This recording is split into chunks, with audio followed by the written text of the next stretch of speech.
So guys, nandito tayo ngayon sa Kagsawa Church, na yung ruins nila. So pag pupunta kayo dito, dapat maaga daw para walang clouds. But this is the second time nagpunta tayo dito. Last time was in 2012, so ngayon nandito na tayo guys. So may entrance sila ngayon dito. Pero mura lang naman. 60 pesos lang. So yan guys. So guys, this is just a short video dito sa travel namin sa Albay. So ito yung Kagsawa Church ruins, no? Kaya lang medyo tanghali na, kaya pag makikita nyo dito, yan, yung Mayun Volcano, medyo na cover na siya ng ulan. Pero ito lang usual na pinupuntahan dito. So doon yung entrance, yan. And then ito yung itsura.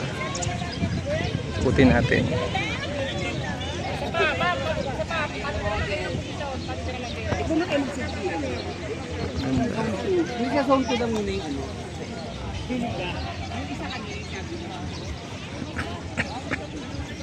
Ikutin natin.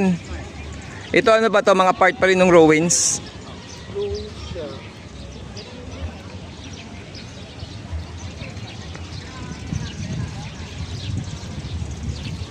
Video ang ano dito, ang presko.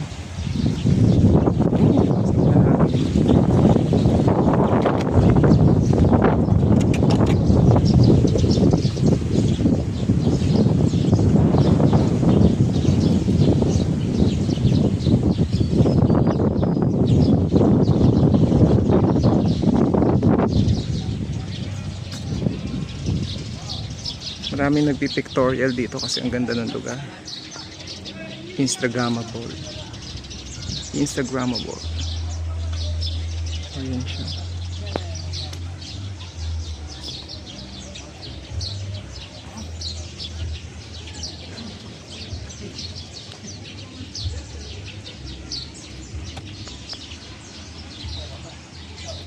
Very peaceful ang lugar.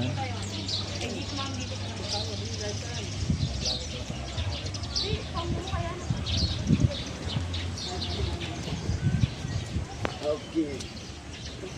Hindi naman tayo, di tayo naka-focus na dapat sa amin.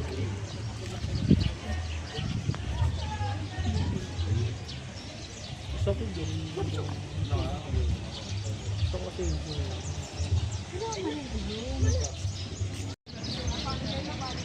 So, ang ganda ng ano, no? Simbahan ba to dati? Oo, ayan ang bell tower. Bell tower. So, yun lang ang natira na ano. Teka, kuha na ko lang ng video dito, ha? Yan, natira na lang nung nagkaroon ng eruption.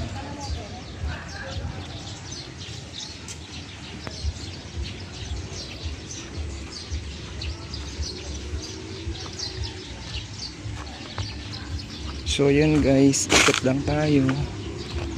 Yan. Short vlog lang tayo, yan.